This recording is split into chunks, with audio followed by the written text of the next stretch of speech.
Here with Endicott men's and women's cross country head coach Spencer Lang discussing the UNE Invitational from last week as we catch up with the cross country team.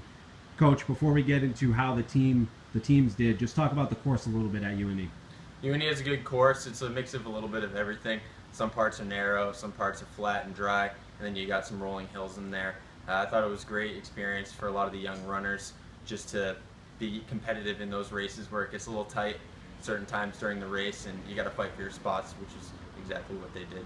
Talk about the women's placement first, second overall as a team. Did a great job of pack running, all 5 in the top 20. Just talk about how they did.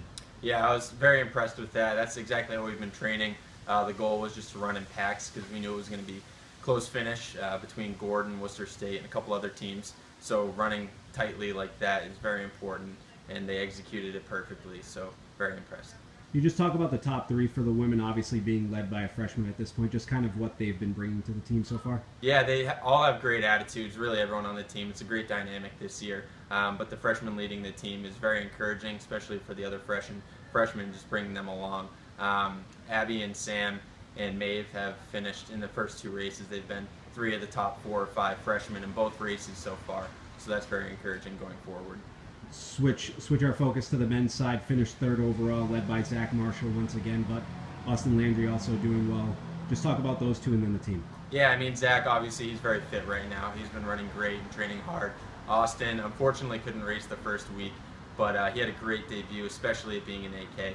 He did a lot of training over the summer, and it showed this weekend. And both Patrick Finicaro and Brendan Sass did very well. Brendan's been battling a couple injuries the first few weeks, so he missed a couple workouts, but managed to do very well in his debut 8K. And sophomore James Dwyer also had a great performance battling along with them. Before you preview the next meet, obviously 2 weeks off here going forward, just talk about what the team will do to get ready for the upcoming meet. Yeah, we have 2 solid weeks of training ahead of us. Really a good chance to get in some big workouts and mileage, and then try to gear up for Bowdoin Invitational. There's going to be some top regional teams there, so it'll be, again, great exposure for the young runners just to see where we stand and fight for our spots.